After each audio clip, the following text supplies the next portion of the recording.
đã lúc rồi yêu ba tàu nè lúc chuyện gì ở yêu ba tàu bây giờ lúc giờ đi nó sư ở trong nè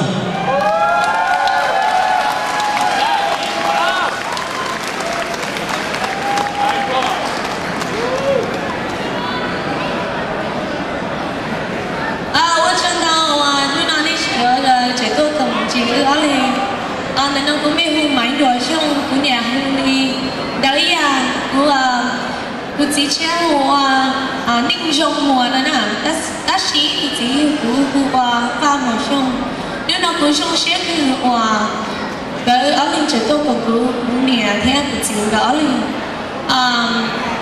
cho nhớ đi nhớ gì là của sông xét thì cái sau đó tôi còn cứ đi lúc trên trên cái yếu chỉ đi lúc trên trà liền ta nên nó đi bà chỉ cho là trên đi bà cho ở chủ tòa chỉ ngoài bao nhiêu là người ta dùng ở ở bao nhiêu cơ sở cần chỉ cái chuyện mình hòa ở nhà họ biết ổn định cho nên là bà hay là này có chơi cho ở lại nhà vấn đề có ổn định rồi cho nên là ở trong đó ổn định số đời chỉnh cho đi được ở trên để tôi còn cho nên nó như chỉ ngoài đi thì chỉ mà trong xuyên đầu này số đời chính tôi có lúc hỏi điểm mà nó ở trong đó mà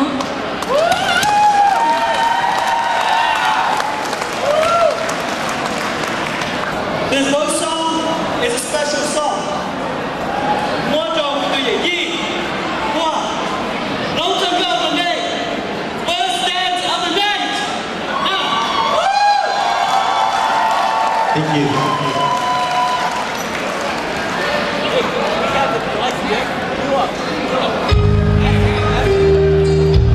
Hey, Kiesa, dim the light, please. Dim the light. Dim the light.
Chỉ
Hey, congratulations. You're the best, man.